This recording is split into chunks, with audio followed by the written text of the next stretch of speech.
All right, so this is the Arm Assassin Strength Shop L handle.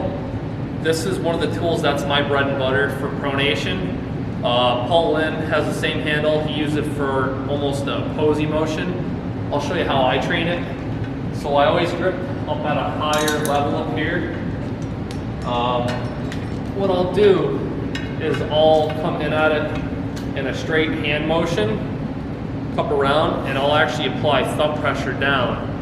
And I'll actually go way past neutral to a very negative position, and I'll pronate to, I'd say maybe a little bit past neutral into the positive motion. So I'm getting a pretty good range of motion on it, and I'm applying a lot of down pressure. So I'm pronating, you know, up through this way.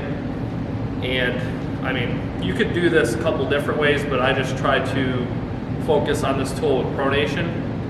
Paul will show you what he does with the tool as well. Yeah, so mine's the original version of this, so it doesn't have the eye hook. But if I had the eye hook, it would be facing the opposite direction that Storm has his. So for me, I'm using it more for, I guess you would call low hand top roll or a hook pronation. So for me, majority of the way I use it is deep inside with a lot of wrist flexion and just downward pronation to like the pin line. So everything will come down. All the pressure is in the pinky and then through the top knuckle. So just that motion. Obviously there's a ton of other ways to use it, but it's just interesting. Storm and I had the same tool, but we use it completely different. There's a lot of variants for this.